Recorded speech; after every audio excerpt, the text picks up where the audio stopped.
আন্দোলন দেখেছেন, সেই আন্দোলনে এই বাংলাদেশ থেকে স্বৈরাচার পতন হয়ে যায়। আলেম ওলামা যখন এই আন্দোলনে শরীক হয়েছে, যোগদান করেছে, তখনই শেখ হাসিনার পতন হয়েছে। আল্লাহু লা ইলাহা ইল্লা হু আল হাইয়ুল কাইয়্যুম লা তা'খুযুহু সিনাতুন ওয়া লা নাওম লাহু মা ফিস সামাওয়াতি ওয়া মা ফিল আরদ মান যাল্লাযী ইয়াশফা'ু ইনদাহু ইল্লা বিইذনিহি ইয়া'লামু মা বাইনা আইদিহিম ওয়া মা খালফাহুম ওয়া লা ইউহীতুনা বিশাইইন মিন ইলমিহি ইল্লা বিমা শাআ ওয়াসি'a কুরসিয়্যুহু আস-সামাওয়াতি ওয়াল আরদ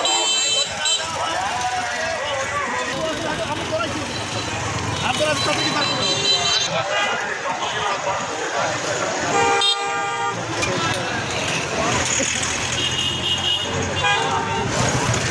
আমি সেখানে যাবো না,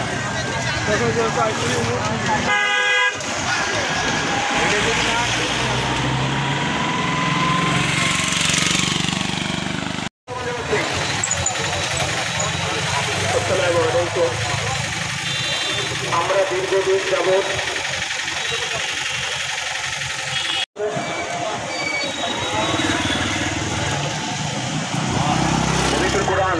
পবিত্র কোরআন থেকে তেলাওয়াত করবেন জনাব মাওলানা মাহবুব ভাই। অর্থ সহ পবিত্র কোরআন তেলাওয়াত করবেন মাওলানা মাহবুব ভাই। আমি করি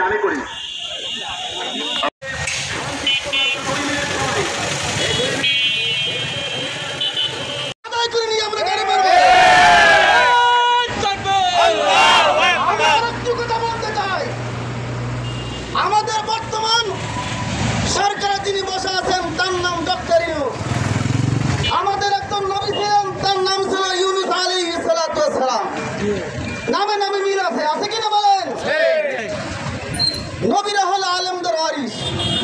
ইউনূস আলাইহিস সালাতু ওয়াস সালাম তিনি নবী, আমরা তাদের ওয়ারিস।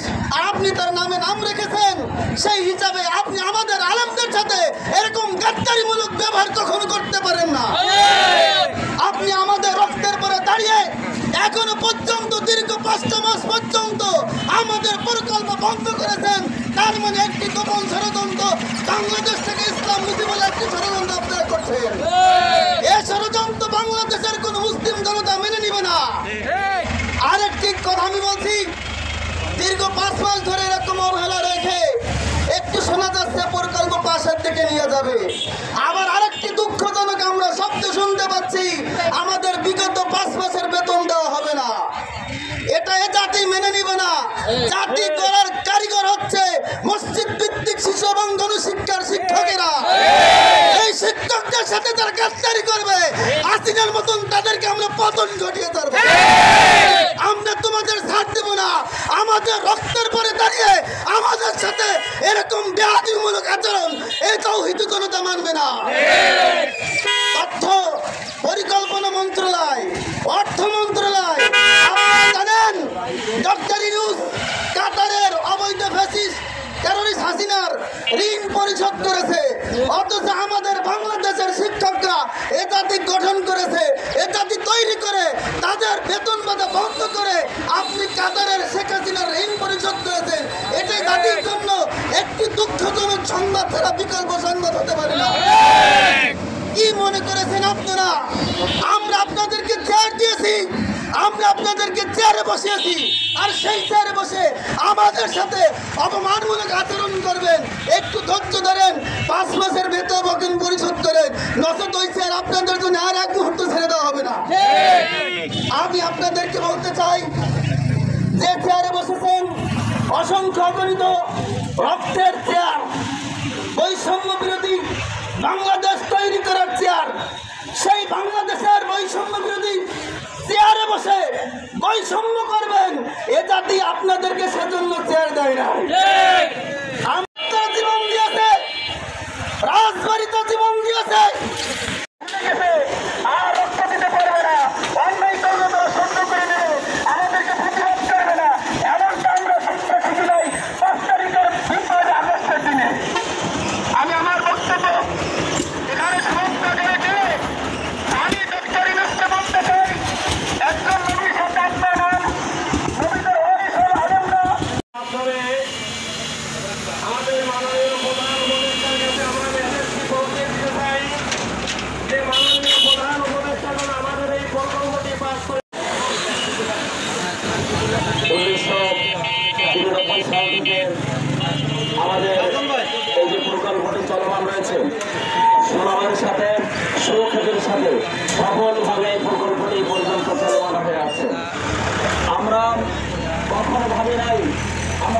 বলেছিলাম আমাদের এই প্রকল্প নিয়ে আর কোনো চক্রান্ত করা হবে না।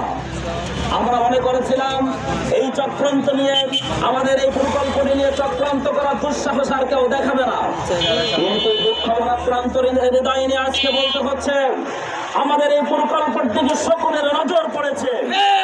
কারণ আমাদের এই প্রকল্পটি এমন একটি প্রকল্প, নৈতিকতা সম্পন্ন একটি প্রকল্প, যেখান থেকে মানুষ গড়া হয়, যেখান থেকে মানুষ নৈতিকতা, ধর্মীয় মূল্যবোধ শিক্ষা গ্রহণ করে। আজকে সেই প্রকল্পের আমার একটি পর্যায়ে এসে আমরা উপস্থিত হয়েছি, এখানে জানিয়েছি। আমি একটা কথা বলতে চাই, আমি জানিয়ে দিতে চাই তাদেরকে, শহীদ আবু সাঈদ নির্মুগ্ধ অসংখ্য ছাত্র জনতা বুকের রক্তের উপর প্রতিষ্ঠিত আজকে এই বৈষম্য বিরোধী সরকার। আমি সেই বৈষম্য বিরোধী সরকারকে বলতে চাই, আমাদের এখান থেকে জানিয়ে দিতে চাই, আজকে 90% মুসলমানদের এই দেশে আমাদের সেই ধর্মীয় নৈতিকতা সম্পন্ন প্রকল্পটি নিয়ে আজকে কেন এত বড় বৈষম্য করা হচ্ছে?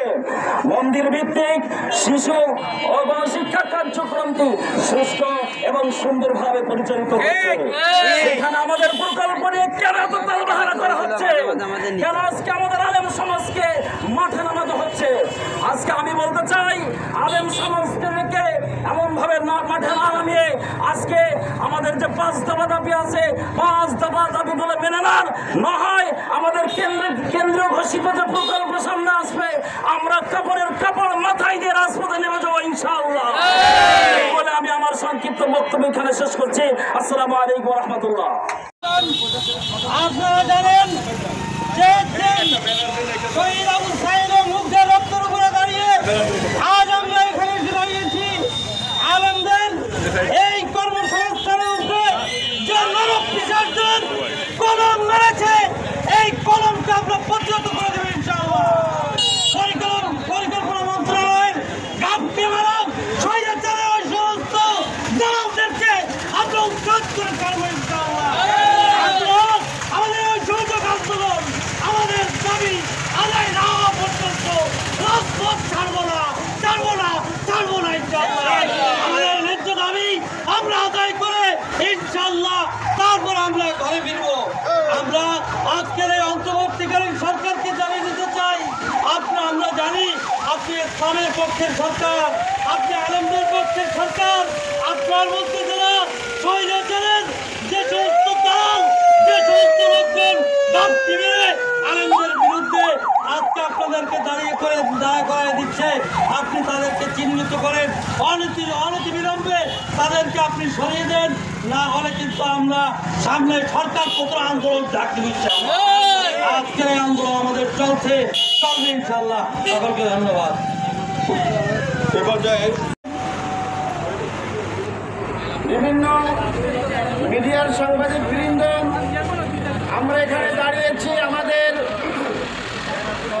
আমাদের প্রকল্প পাশ হচ্ছিল না, এজন্য আমরা গত রমজান মাসে একবার আন্দোলন করেছি, মানববন্ধন করেছি। আজকেরও আমরা দেখতে পাচ্ছি প্রায় এই বছরের 2025 সালের 5-6 মাস অতিক্রম হতে যাচ্ছে, অথচ আমাদের প্রকল্প কোনো মতে ফিরিয়ে গত 2-1 দিন আগে পাশ হয়েছে।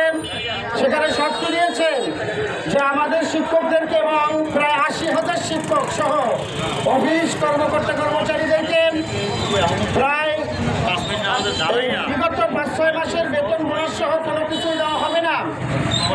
শিক্ষক শিক্ষিকা মন্ডলী সহ সমস্ত বাংলাদেশের এই ভৌতিক কল্যাণ পরিষদের পরিবাররা এই সরকারের এই সিদ্ধান্ত আমরা মেনে নিতে পারছি না। আমরা আমাদের দাবির পক্ষে এখানে একত্রিত হয়েছি, আমরা মাঠে নেমেছি যে আগামীতে আমাদের বিগত যে 5-6 মাসের বেতন বোনাস সহ যা বকেয়া রয়েছে সেগুলোকে চালু করে দেওয়ার জন্য, বহাল করে দেওয়ার জন্য, এবং কোরবানির আগে আমাদের সমস্ত বকেয়া বেতন বোনাস পরিশোধ করতে হবে। যদি এটা কোরবানির আগে পরিশোধ করার প্রতিশ্রুতি না দেওয়া হয় এবং এর বাস্তবায়ন করা না হয়, তাহলে আমরা অনতিবিলম্বে বড় কর্মসূচি দিয়ে ঢাকা ঘেরাও করব এবং যে সমস্ত ফ্যাসিস্টের পরিতত্ত্বের মাধ্যমে বা তাদের হাতে এই প্রকল্পের সমস্যা রয়েছে এবং পাস করছে না, তাদের মাধ্যমে সমস্যা হচ্ছে, আমরা তাদের বিষয়টাও দেখে নেব ইনশাআল্লাহ। অতএব আমরা সরকারের কাছে আবেদন জানাবো আমাদের এই দাবি অনতিবিলম্বে আপনারা পাশ করুন এবং শিক্ষকদের দাবি দেওয়া মেনে নিন। যদি মেনে না নেন তাহলে কঠোর কর্মসূচি মুখোমুখি হওয়ার জন্য আপনারা প্রস্তুতি গ্রহণ করুন। আমি আমাদের বাগেরহাট জেলার সমস্ত শিক্ষক শিক্ষিকা মন্ডলীর পক্ষ থেকে এই দাবি উত্থাপন করছি। এই বলে আমার বক্তব্য শেষ করছি। আসসালামু আলাইকুম। এই পর্যায়ে বক্তব্য রাখবেন আল্লাহ পাক রব্বুল আলামিন বলেন, নিশ্চয়ই ততক্ষণ পর্যন্ত জাতি ভাগ্যের পরিবর্তন ঘটান না যতক্ষণ না সেই জাতি তাদের নিজেদের ভাগ্যের পরিবর্তন ঘটায়। আমরা সকলে অবগত আছি 2024 সালের 5ই আগস্টে বৈষম্য বিরোধী ছাত্র আন্দোলনের মাধ্যমে পতন ঘটিয়ে এদেশে আমরা অন্তর্বর্তীকালীন সরকার প্রতিষ্ঠিত করেছি। আজকে আমরা এখানে বৈষম্য বিরোধী লক্ষ্য করছি, বৈষম্য যেটা লক্ষ্য করছি আমরা হয়তো অনেকে জানি না, মন্দির ভিত্তিক যে শিশু ও গণশিক্ষা কার্যক্রম চালু রয়েছে। এই দেশ পৃথিবীর ভিতরে দ্বিতীয় বৃহত্তম মুসলিম দেশ। এই মুসলিম সংখ্যাগরিষ্ঠ দেশ হওয়ার পরেও মন্দির ভিত্তিক শিশু ও গণশিক্ষা কার্যক্রমে তাদের মাসিক স্যালারি দেওয়া হয় 14,000 টাকা। অথচ যেখানে ছাত্রছাত্রীর সংখ্যা ন্যূনতম উল্লেখযোগ্য নয়, অথচ এক একজন ইমাম, এক একজন মসজিদের মুয়াজ্জিন যারা এই শিক্ষা পরিচালনা করেন তাদের মাত্র মাসিক স্যালারি দেওয়া হয় 5,000 টাকা। এখানে মারাত্মক বৈষম্য তৈরি হয়েছে। এটা অনতিবিলম্বে এই 5 দফা দাবি আওতায় এনে সকল বৈষম্য দূর করে ইসলামিক ফাউন্ডেশনের এই শিশু গণশিক্ষা কার্যক্রম মসজিদ ভিত্তিক শিক্ষকদেরও সেই বেতনে সেই সমপরিমাণ বৈষম্য দূর করতে হবে।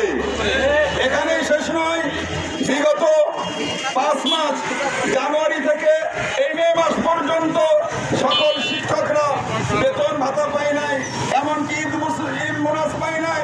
রমজান মাসে কষ্ট করে তারা একবার রাস্তায় নেমেছে, মানববন্ধন করেছে, তারপরেও তাদের দিকে কোনো দৃষ্টিপাত করা হয় নাই। আমরা সবাই অবগত আছি, আমাদের বর্তমান প্রধান উপদেষ্টা ডক্টর মোহাম্মদ ইউনূস এবং বিতর্কিত করার জন্য এই জনবলকে আউটসোর্সিং আওতায় আনা হয়। ভাবতে অবাক লাগে, 30 বছর যে প্রকল্পে চাকরি করলাম সেই প্রকল্পটি হঠাৎ করে কোন দূরভিসন্ধির আলোকে, কোন কুচক্রির মহলের আলোকে রাতারাতি আউটসোর্সিং দেওয়া হয়। আমাদের বোধগম্য হয় নাই। সমবেত শুধু আপনারা জানেন, সেদিন তারাও বাংলাদেশের 64 জেলার 80,000 শিক্ষক কর্মকর্তা কর্মচারী মাঠে নেমে এসেছিল। রাতারাতি সেই সরকারের অনুসরণ চালাচ্ছিল। তারা ভয়ে প্রকম্পিত হয়েছিল। প্রকম্পিত হয়ে অল্প দিনের ভিতরে আউটসোর্সিং বাতিল করা হয়। কিন্তু তাদের ষড়যন্ত্র ছেড়ে থাকেনি। বন্ধুরা আমার, গত 14 তারিখে প্রি-একনেক হয়, যে প্রি-একনেকের সেই ফ্যাসিস্টের দিকে তারা আবার জাগ্রত হয় এবং জাগ্রত হয়ে তারা আরেকটি আত্মঘাতীর সিদ্ধান্ত নিয়েছে। তারা বলেছেন যে এই প্রকল্পের তারা জানুয়ারি থেকে এই পর্যন্ত এই প্রকল্পে কোনো বেতন দেওয়া হবে না। কেন হবে না জানতে চাই।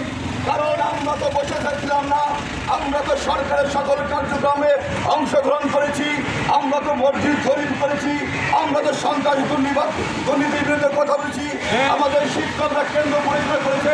তাহলে তারই নিচে কিসের জন্য সরকারের মুখোমুখি করার জন্য এই আলেম সমাজকে ছেড়ে দেওয়া হচ্ছে, তার সুনির্দিষ্ট জবাব চাই।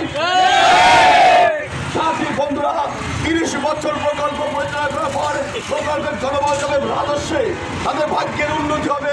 তা না করে এই ফ্যাসিস্টের কিন্তু দোষর যারা এখনো প্রশাসনে ঘাটতি মেরে আছে, তারা এই প্রকল্পকে নস্যাৎ করার জন্য, জনগণকে বিভ্রান্তি করার জন্য এই প্রকল্পটির দারুণ দূরভিসন্ধি আলোচনা করছে। সাথী বন্ধুরা, এই দূরভিসন্ধির জবাব আমরা দিতে পারি। বাংলাদেশের 64 জেলায় 80,000 শিক্ষক এবং 1500 কর্মকর্তা কর্মচারী দিয়ে 81,500 জনবল এই প্রকল্পে নিয়োজিত। এই প্রকল্পের সাথে 81,500 জনবলের প্রতি পরিবার আছেন এবং গোয়েন্দা বিভাগের যারা সদস্য আছেন এবং আমাদের সাংবাদিক ভাইরা যারা এখানে আছেন, তারা এই আলেম ওলামাদের বার্তা অবশ্যই আপনারা প্রচার করবেন, জাতির সামনে তুলে ধরবেন। এই আলেম ওলামাদের যাতে আর রাস্তায় না নামতে হয় সেই ব্যবস্থা আপনারা গ্রহণ করবেন। আমি গোয়েন্দা সংস্থার সদস্যদের এবং সাংবাদিক ভাইদেরকে এবং যারা প্রশাসনের ভাইরা আছেন সবাইকে আন্তরিকভাবে ধন্যবাদ ও কৃতজ্ঞতা জানাচ্ছি। সাথে সাথে আমার সহকর্মীবৃন্দ যারা এখানে উপস্থিত আছেন তাদেরকেও ধন্যবাদ জানাচ্ছি। আর আরেকটা বিষয়, আমাদের জেলা প্রশাসক মহোদয় স্যারের জরুরি একটা সভা থাকার কারণে তিনি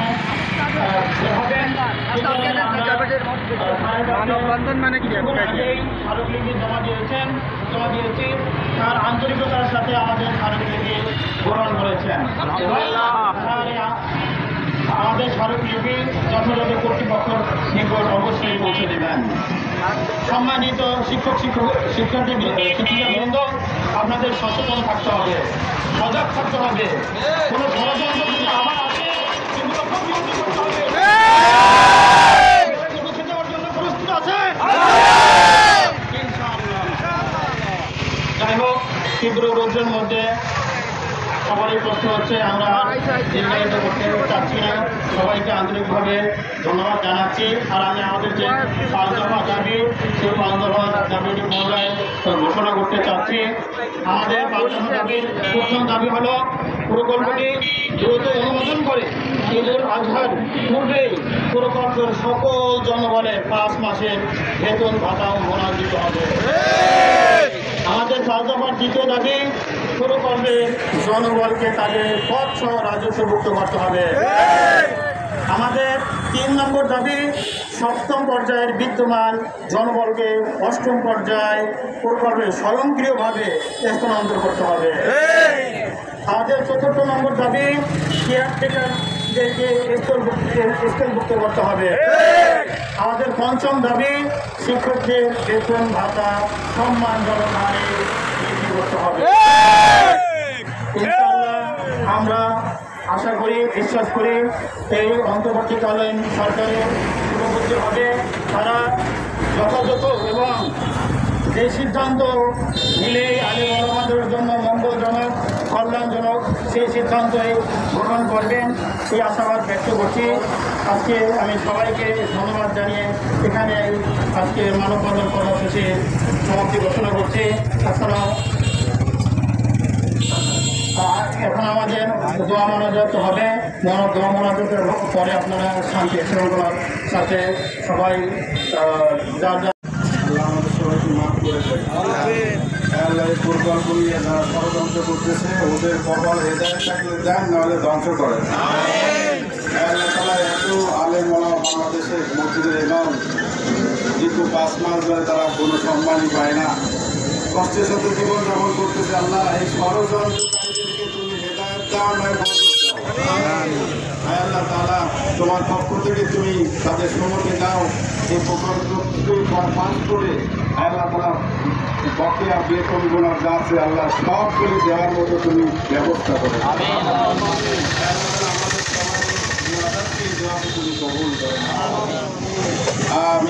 আলহামদুলিল্লাহ।